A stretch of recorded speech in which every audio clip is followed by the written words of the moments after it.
जो लोग निस्वार्थ भाव से भक्ति करते हैं उन्हें मिलती है भगवान की कृपा।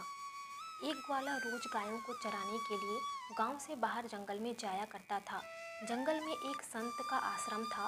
वह संत रोज तप ध्यान मंत्र जाप करते थे। ग्वाला रोज संत को देखता तो उसे समझ नहीं आता था कि संत ये सब क्यों करते हैं। ग्वाले की उम्र कम थी। संत के इन कर्मों को समझने के लिए वह आश्रम में पहुंचा और संत से पूछा कि आप रोज़ ये सब क्या करते हैं। संत ने बताया कि मैं भगवान को पाने के लिए भक्ति करता हूँ। रोज़ पूजा पाठ तप ध्यान और मंत्र जप करने से भगवान के दर्शन हो सकते हैं। संत की बात सुनकर ग्वाले ने सोचा कि मुझे भी भगवान के दर्शन करने चाहिए। ये सोचकर ग्वाला आश्रम से निकलकर एक सुनसान जगह पर पेड़ के नीचे एक पैर पर खड़ा होकर तप करने लगा। कुछ देर बाद उसने सांस लेना भी बंद कर दिया।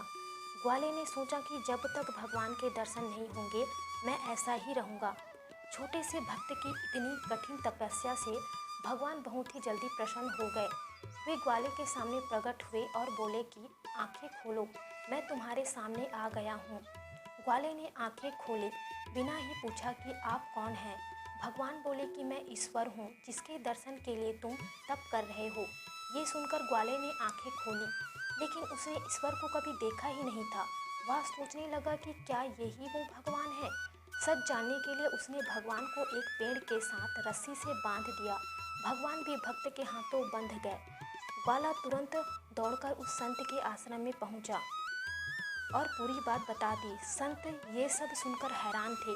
वे भी तुरंत ही ग्वाले के साथ उस जगह पर पहुंच गए। संत उस पेड़ के पास पहुंचे।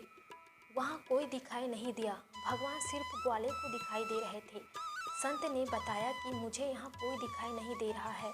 तो ग्वाले ने भगवान से उसकी वजह पूछी। भगवान ने कहा कि मैं उन्हीं इंसानों को दर्शन देता हूँ जो निस्वार्थ भाव से मेरी भक्ति करते हैं। जिन लोगों के मन में कपट स्वार्थ लालच होता है उन्हें मैं दिखाई नहीं देता। सीख: जो लोग भगवान की भक्ति निजी स्वार्थ की वजह से करते हैं उन्हें भगवान की कृपा नहीं मिल पाती। निस्वार्थ भाव से की गई भक्ति ही सफल होती है।